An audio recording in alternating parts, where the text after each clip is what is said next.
সর্বক্ষেত্রে সর্বস্তরে নারীর প্রতি বৈষম্য বিলুপ্তি চাই। আপনাদের সবাইকে স্বাগতম। আপনারা এসেছেন সবাই, সেই জন্য কৃতজ্ঞ আমরা।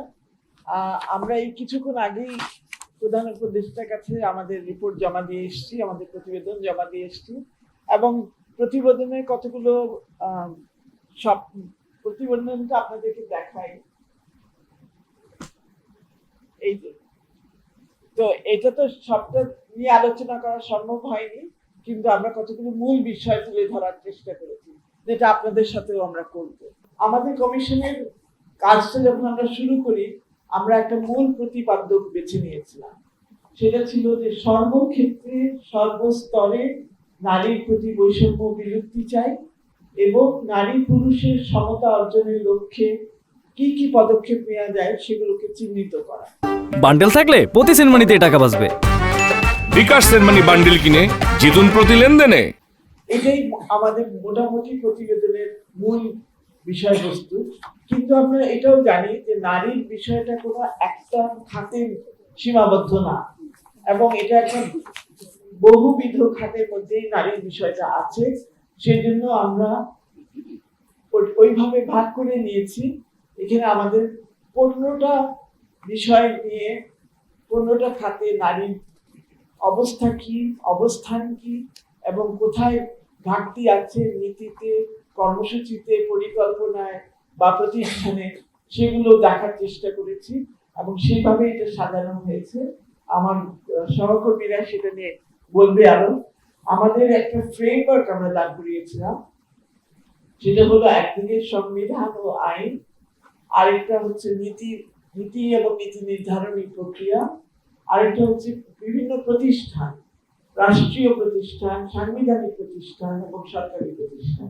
বিভিন্ন প্রতিষ্ঠানের কি করণীয় এবং তারা কি করতে পারে বা করতে পারে না, সেটা নিয়ে আমাদের অনেকগুলো সংস্কার প্রস্তাব আমরা এনেছি। এরপরে আছে কর্মসূচি।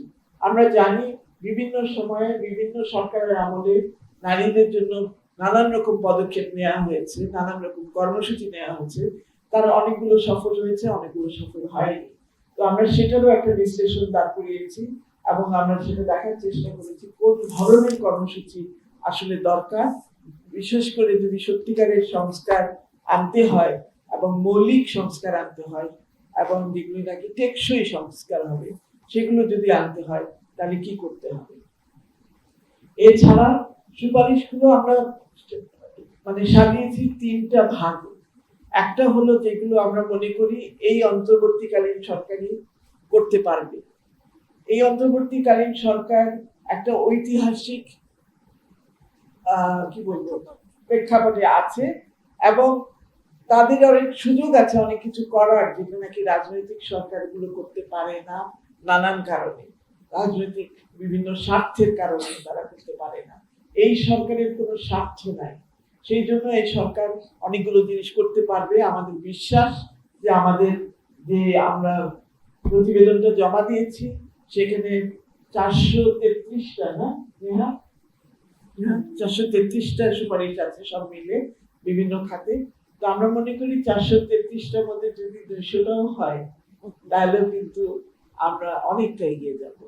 এবং আমাদের সুপারিশগুলিও প্রস্তাবগুলিও আমরা 3টা ভাগে করেছি।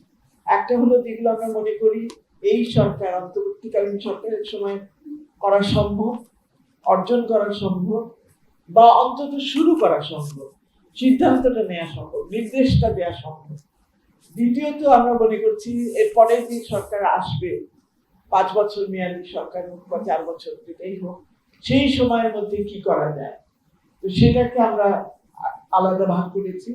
এবং তৃতীয় যে ভাগটা সেটা হলো নারী আন্দোলনের যে চিরন্তন যে আকাঙ্ক্ষা, যেহেতু স্বাধীনতা, এবং সেই স্বাধীনতা পেতে হলে, সেই মুক্তি পেতে হলে, নারীর যদি সত্যিকারের মুক্তি পেতে হয় তাহলে কি করতে চাই আমরা কি, আমাদের আকাঙ্ক্ষা কি, আমাদের স্বপ্ন কি, সেগুলো আমরা তুলে ধরেছি। আমরা জানি যে সেগুলো নিয়ে হয়তো বিতর্ক সৃষ্টি হবে, আমরা সেই বিতর্ককে ওয়েলকাম করি, স্বাগত জানাই।